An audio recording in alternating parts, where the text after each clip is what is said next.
Hi friends, Siragadikka ஆசை சீரியலில் நாளைக்கு என்ன நடக்க போகுதுன்னு பார்க்கலாம். வாங்க வீடியோக்குள்ளே போகலாம். நம்ம சேனல் இப்போ தான் ஃபஸ்ட் டைம் பார்க்குறவங்க சப்ஸ்கிரைப் பண்ணிக்கோங்க. முத்துவை அருண் அரெஸ்ட் பண்ணிட்டு போய்க்கிறாரு. முத்து எவ்வளவோ கஞ்சி பார்க்குறாரு, ஆனால் அருண் நம்ப மாட்டேங்கிறாரு.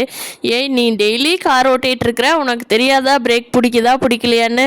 அதை எப்படி நீ காலையில் செக் பண்ணாமல் தான் எடுத்திருப்பியா? இதெல்லாம் நீ நம்ப சொல்கிறியா? வா, உன் மேலே கம்ப்ளைண்ட் கொடுத்து ஸ்டேஷனில் உட்கார வைக்கிறேன், நீ கோர்ட்டுக்கு போய் என்னவோ அதை பார்த்துக்கோ அப்படிங்கிறாங்க. அதுக்கு முத்து, சார் உண்மையிலேயே நான் நைட்டு நல்லா தான் பார்த்துட்டு நிறுத்தினேன், காலையில் யாரோ இதை கட் பண்ணி தான் விட்டுருக்கணும் எனக்கு தெரிஞ்சு, என்னை நம்புங்க அப்படின்னு அருண்கிட்ட கெஞ்சி பார்க்குறாரு. ஆனால் அருண் ஒத்துக்கிறதா இல்லை. இங்கே 2 பேர்த்துக்கும் வாக்குவாதம் போயிட்டு இருந்தது இல்லையா ஆக்சிடெண்ட் நடந்த இடத்துல. அப்போ ஒருத்தருங்க வீடியோ எடுத்து அதை சோஷியல் மீடியாவில் போட்டு விட்டுட்டாங்க. அதை பார்த்த சீதா மீனாவுக்கு ஃபோன் பண்ணி, அக்கா என்னாச்சு, மாமா ஏதோ காருக்கு போலீஸ் கூட சண்டை கட்டிகிட்டு இருக்காரு, என்னாச்சுக்கா அப்படிங்கிறாங்க. என்ன சீதா சொல்கிற, மாமா காலையிலேயே சவாரி கிளம்பி போயிட்டாங்களே, என்ன சொல்கிற மீனா, எனக்கு ஒன்றும் தெரியலையே, என்னாச்சு, ஏதாவது பிரச்சனையா சீதா அப்படின்னு மீனா பயத்தில் கேட்குறாங்க. அதுக்கு சீதா, அக்கா வா போலீஸ் ஸ்டேஷனுக்கு வா, நான் இப்போ அங்கே தான் போயிட்டுருக்குறேன், மாமா ஏதோ வண்டியில் கார் இடிச்சிட்டாருன்னு சொல்லி போலீஸுக்கும் மாமாவுக்கும் சண்டை, போலீஸ் மாமாவை கூட்டிகிட்டு போயிட்டாங்க, வாக்கா போய் பார்க்கலான்னு சொல்லி சீதாவும் போகிறாங்க. மீனாவும் வண்டி எடுத்துகிட்டு போலீஸ் ஸ்டேஷன் கிளம்பிட்டாங்க. அங்கே போய் சீதா சொல்கிறாங்க, அருண் இவங்க தான் என்னோட மாமா, என் தம்பி விஷயத்தில் கூட நல்லா முன்னெச்சரிக்கையாக ஏற்பாடு பண்ணி என் தம்பி போய் கூட்டிகிட்டு வந்தார் இல்லையா நீங்கள் தகவல் சொன்னப்போ, அது இவர் தான் எங்கள் அக்கா வீட்டுக்காரரு அப்படின்னு சொல்லி சீதா அருண்கிட்ட இன்ட்ரடியூஸ் பண்ணுறாங்க. இதை கேட்டால் அருணுக்கு ஷாக் ஆயிடுது. இவர் உங்கள் மாமாவா?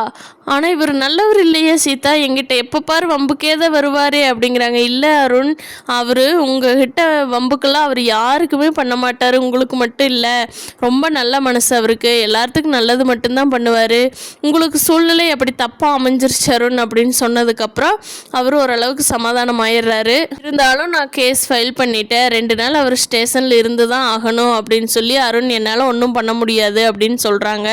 இல்லை அருண், நீங்கள் முயற்சி பண்ணி ஏதாவது பண்ணுங்க அப்படின்னு சீதா கேட்டுட்ருக்காங்க. அப்போது அருண் முத்துவோட கார் ஆக்சிடெண்ட் ஆச்சு இல்லையா, அதை ஒரு கான்ஸ்டபுளை எடுத்துகிட்டு வர சொல்லியிருக்காரு. அவருக்கு வர்ற வழியில் ஆக்சிடெண்ட் ஆகி அவர் உயிருக்கு கொஞ்சம் போராடிக்கிட்டு இருக்காரு. அவரை ஹாஸ்பிட்டலில் அட்மிட் பண்ணிட்டாங்க.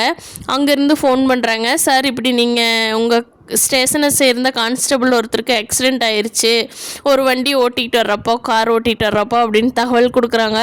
ஐயோ, நம்ம ஓட்டிகிட்டு வர சொன்ன காராச்சே, உண்மையிலேயே பிரேக் டவுன் தானோ, இப்படி ஆயிடுச்சு, அப்போ அவருக்கு என்னாச்சுன்னு தெரியலையே அப்படின்னு சொல்லி அருண் புலம்புறாரு. இதுக்கு முத்து சொல்கிறாங்க, சார் நான் தான் அப்போவே சொன்னனே, படித்து கார் எடுக்க வேண்டான்னு நீங்கள் கான்ஸ்டபிள் எடுத்துகிட்டு வர சொன்னீங்களே, எனக்கு ஓரளவுக்கு தெரியுங்காட்டி நான் பைக்கில் மோதி நிறுத்திட்டேன், அவர்னால அப்படி ஓட்ட முடியுமா அப்படின்னு கேட்டுட்ருக்காங்க. இப்போது அருணுக்கு தான் மேலிடத்துலேருந்து பிரச்சனை வரப்போகுது, ரிப்பேரான காரை எதுக்கு கான்ஸ்டபிளை வச்சு ஓட்டிகிட்டு வர சொன்னீங்கன்னு. அதுக்கு கண்டிப்பாக முத்து தான் இனி வரப்போகிற நாட்களில் ஹெல்ப் பண்ண போகிறாரு. பார்க்கலாம் ஃப்ரெண்ட்ஸ் என்ன நடக்க போகுதுன்னு. இந்த வீடியோ பிடிச்சிருந்தா லைக் பண்ணிக்கோங்க.